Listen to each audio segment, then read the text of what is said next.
For over 20 years, there's existed a weird-ass Japanese album that laid only on cassette. Some said it was drum and bass, some said it was jungle, and some absolute insanos even claimed that it was an early example of breakcore. Perhaps even the earliest example. Only one thing was for sure. It was f***ing weird.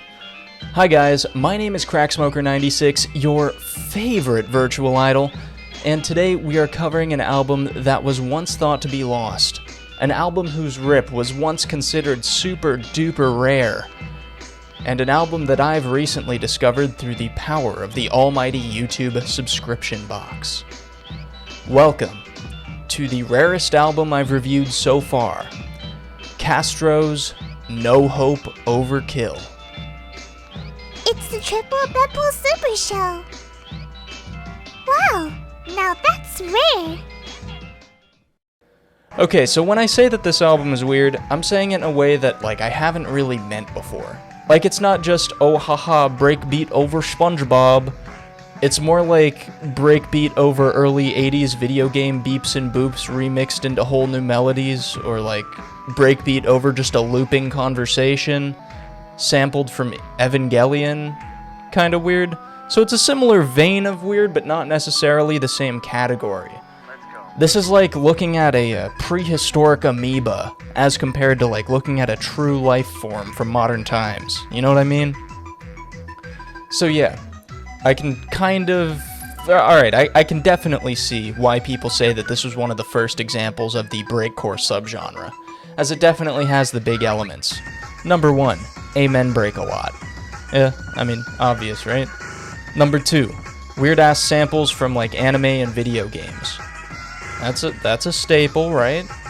And number 3, glitchy shit that breaks up the flow. Oh, also number 4, the vibes.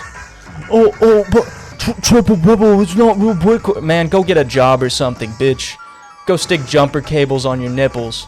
Go fucking suck your own cock, dude. I don't care. This album rocks, and I really don't care what label you put on it. Sorry for clickbaiting you. My bad. Anyways, this album is something that, despite having elements popular on the scene today, has an overall feeling that honestly would not be replicated by today's artists. It's just so unapologetically eccentric that it doesn't even have the semi-ironic intention behind it that most artists have today. See, you, as a breakcore producer in 2022, might use Evangelion samples as a funny meme because it's a cult classic show with memorable lines. KASTRO, on the other hand, uses Evangelion samples because End of Evangelion literally just came out and he was probably watching it in theaters and thought, haha, this would be funny if I made a sample of this thing that's literally going on right now. That's right, you and him are not the same. Also, he doesn't sample anything memorable, just entire conversations. Quite strange, quite strange. Although I will say, when the classical music comes in on that song that samples the whole conversation, that shit be hitting. The album cover's pretty cool too. It's got a bunch of English in this gothic text font that I thought was another language at first. Yeah, honestly, it's pretty hard to read as a native English speaker. Here, allow me to read it all to you, in order to pad the video so I can get over 8 minutes and get some ads. Alright, so, the text reads, on side A, I love Galaga, Mr. Gibara? Then there's this one that looks like it says come, but it probably says CUA or something? And then there's OverKill. Yeah, that's right, the title one. Side B, Best Trip, Let's Go Gabba Guitar 80s, KASTRO Theme, and Bossa Nova, I think. By the way, if you're going to criticize me reading, I'd like it to be noted that I'm looking at a 720p video with a single very grainy picture of the album cover. So if I got it wrong, too bad.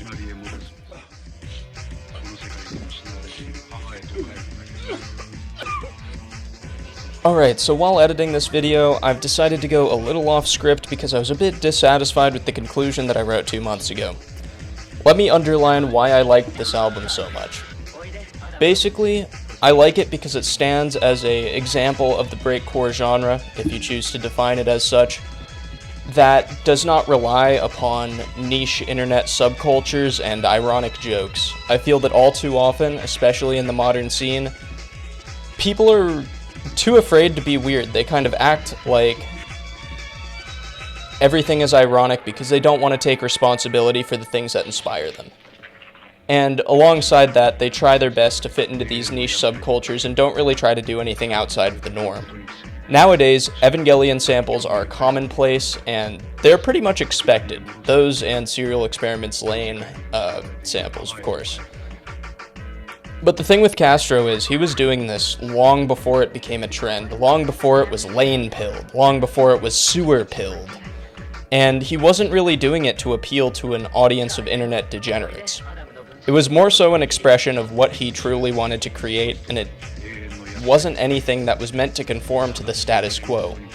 It's quite interesting to see how now, even though people aren't inspired by him, people have essentially turned his statement into a trend, and exactly the opposite of what he intended to portray with his art. Kastro was meant to be an outsider. He was meant to be someone that deviated from what other people were doing, and especially other niche electronic producers at the time. Nowadays, it seems as though he would be considered more so sewer-pilled, lane-pilled, based, maybe even a little red-pilled. But I think that might be the problem. Because while his choice of samples might not stand out now, back then it did. And it shows how the movement of the scene has shifted into a lot of people trying their best to deviate from the status quo while also fitting in. So if you hear this message and you are a producer, do something epic, do something unique, and remember, you're not based, you're just a loser on the internet. Make something cool. But anyways, yeah, it's kind of cool to see this little quote-unquote missing link between drum and bass and breakcore as it's understood now. And if you're a fan in the modern scene, I think it's worth checking this out to see where our wonderful little subgenre might have began. Overall, I'm going to have to give this one an 8.8 out of 10. It's pretty swag, pretty rare. I enjoyed listening to this, and you probably will too. Remember to always stay eccentric, always stay unique, and look to Kastro, as he is one of the few who started his own little wave. Man, them Japanese folks sure know how to innovate with creativity, I'll tell you what. Anyways, if you like this video right now, I'm going to give you a year's supply of Prozac. That's right, year's supply of Prozac right here. Trust me, it'll fix all your problems, won't make you feel worse. I know that it says that one of the side effects are like depression, suicidal thoughts, whatever. And that's exactly what you're trying to treat, but like, I mean, come on, man. Don't you trust modern medicine? We got everything figured out. Trust me, I have a degree. We have everything figured out. There are no mysteries in modern medicine. Especially none regarding psychiatric illness or psychiatric treatments. Anyways, stay dangerous, folks, and as always, Subscribe to make me feel better about my regrets. Now, you didn't think I would forget about this, did you? That's right, I'd like to give a special thank you and a special shout out to my Patreons over at patreon.com.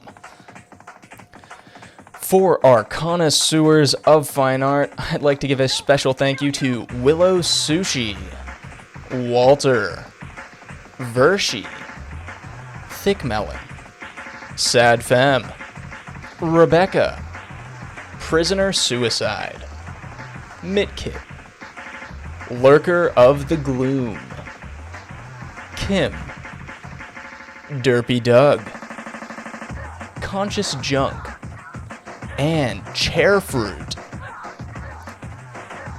For our pseudo-intellectual supporters, we've got Slow Slicing. Next up, we got that little green dog man, Sows. Then we got the homie Maroney. Then we got Mesos Al Pinks. Then we got the one and only Zucchini. And last but most certainly not least, we've got our one and only aficionado of degeneracy. Thank you, Alec. Yo, also, listen, I know he's not a super simp no more, but I'd like to give a special thank you to Rem for being a super simp like a month ago. That was really baller. Thank you so much. And to all of my Patreons, thanks, babe. Thank you, babe. I appreciate that. Anyways, I hope you enjoyed the video, and yeah, that's it. That's about it. Remember to keep it real.